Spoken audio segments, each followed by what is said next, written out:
Pemirsa, Kementerian Keuangan mengusulkan tambahan anggaran untuk tahun anggaran 2026 menjadi 52,02 triliun rupiah. Ya, Suhasil menyebut tambahan anggaran ini untuk memenuhi kebutuhan strategis untuk melaksanakan tugas dan fungsi selaku pengelola fiskal. Kementerian Keuangan mengusulkan tambahan anggaran untuk tahun anggaran 2026 menjadi 52,02 triliun rupiah. Jumlah tersebut bertambah 4,88 triliun rupiah dari pagu indikatif awal sebesar 47,13 triliun rupiah.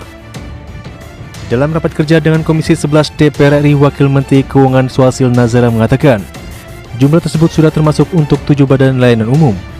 Namun jika tidak menyatakan pagu indikatif BLU, pagu indikatif murni Kemenq pada tahun 2026 diusulkan senilai 41,64 triliun rupiah. Suhasil menyebut tambahan anggaran ini untuk memenuhi kebutuhan strategis, yakni dukungan pencapaian target penerimaan negara 1,20 triliun rupiah, layanan mandatori dan prioritas 1,74 triliun rupiah, belanja TIK yang belum terdanai 1,90 triliun rupiah, dan kebutuhan dasar unit eselon 1 baru 41,32 miliar rupiah. Mohon perkenan pimpinan dan anggota Komisi 11 DPR RI untuk dapat menyetujui pagu indikatif Kementerian Keuangan tahun anggaran 2026 sebesar 47 triliun 132 miliar 862 juta 219 ribu rupiah. Usulan tambahan anggaran Kementerian Keuangan tahun anggaran 2026 sebesar 4 triliun 884 juta 4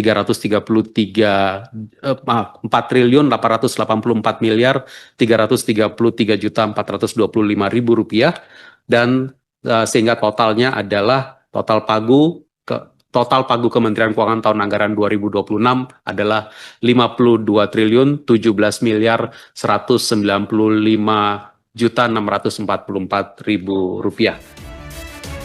Adapun total anggaran 7 BLU di bawah Kementerian Keuangan dialokasikan sebesar 10,38 triliun rupiah di tahun 2026. Jumlah tersebut terdiri dari lembaga pengelola dana pendidikan, badan layanan umum, badan pengelola dana perkebunan, lembaga dana kerjasama pembangunan internasional, badan pengelola dana lingkungan hidup, pusat investasi pemerintah, lembaga manajemen aset, serta politeknik keuangan negara. Dari Jakarta, tim liputan IDX Channel. Apa hasil pertemuan dengan Pak Presiden?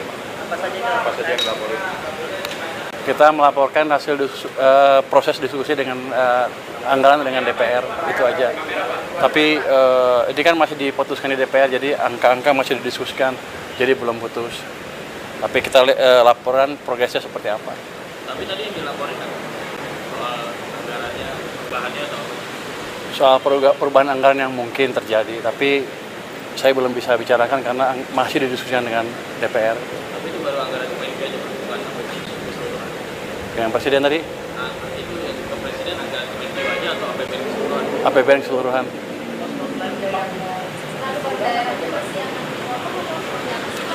Masih didiskusikan.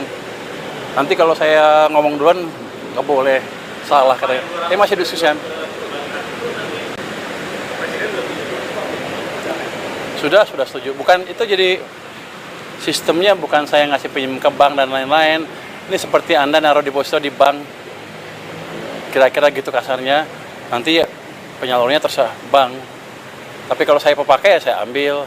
Tapi nanti diupayakan nanti penyalurannya ke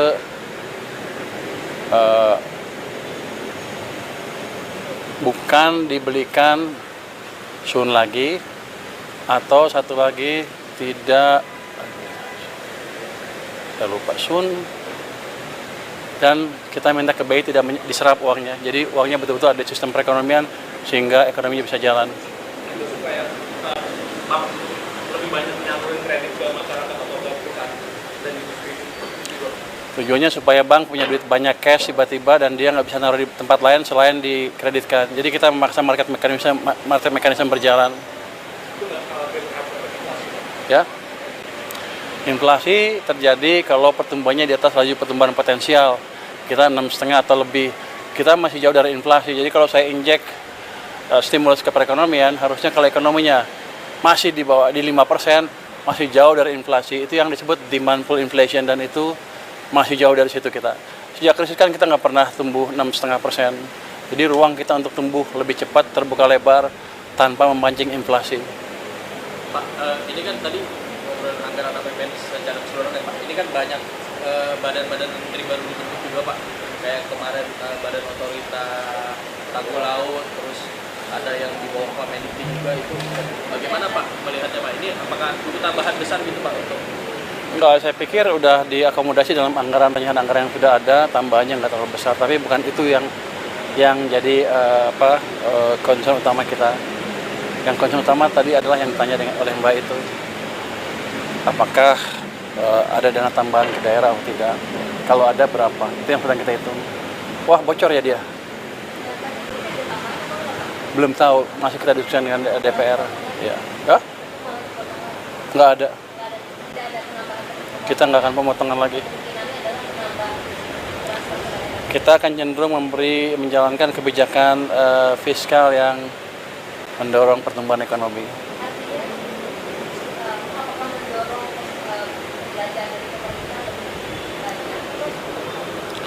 Bisa dua-duanya, bisa itu, dan yang penting adalah penyerapan anggarannya lebih baik dan manajemen cash-nya lebih baik sehingga tidak mengganggu kondisi likuiditas di sistem keuangan kita. Oke. Pak, satu lagi Pak. Kemarin sempat ada usulan dari buruh Pak untuk Jatuh nih. ada usulan dari buruh Pak untuk menaikkan Dari saya buruh. batas PTKP Pak, mungkin di reformasi pajak. Batas PTKP katanya sudah terlalu lama tidak naik dan sekarang sedangkan inflasi terus naik. Mungkin ada komentar soal ini nggak sih Pak? Kami belum membicarakan masalah itu, tapi jelas kalau ada masukan ke tim saya di Kemenkeu mungkin sedang didiskusikan. Tapi kan saya baru, belum semua laporan masuk ke saya. Nanti saya lihat seperti apa. Tapi akan ada atensi untuk itu. Belum tahu, nanti saya lihat. Oke. Arahan Presiden transfer daerah, ya sebaiknya kita akan diskusikan dengan parlemen dulu seperti apa jadinya. Itu jadinya. Makasih semuanya. Masih akan didiskusikan dengan parlemen, dengan DPR. Makasih semuanya ya. Kasih Pak. Direktorat Jenderal Perbendaharaan atau DJPB Kementerian Keuangan tengah mematangkan skema pensiun yang diterima oleh aparatur sipil negara ASN atau PNS, TNI, dan Polri. Hal ini dilakukan seiring dengan kenaikan jumlah penerima pensiun yang dibayar pemerintah dari waktu ke waktu dan membebani anggaran pendapatan dan belanja negara atau APBN.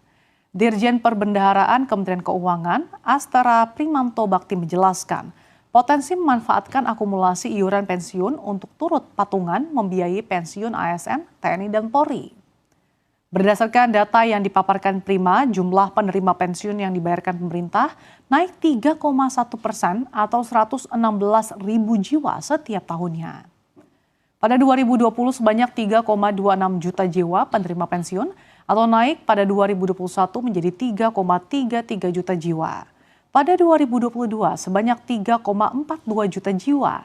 Lalu 2023 menjadi 3,55 juta jiwa dan 2024 sebanyak 3,65 juta jiwa. Lalu pada tahun 2025 diproyeksi akan mencapai 3,76 jiwa. Di tahun 2026 diproyeksi mencapai 3,87 juta jiwa dan di tahun 2027 diproyeksi 4 juta jiwa. Kemudian di 2028 4,12 juta jiwa dan di tahun 2029 mencapai 4,25 juta jiwa. Hal ini juga sejalan dengan jumlah nominal yang dibayarkan pemerintah dari tahun ke tahun. Selama ini iuran ASN yang dipotong dari gaji setiap bulannya itu dikelola oleh PT Taspen untuk jaminan hari tua atau JHT, jaminan kecelakaan kerja JKK, dan jaminan kematian. Sedangkan uang pensiun yang akan diterima oleh ASN setiap bulannya adalah tanggungan APBN.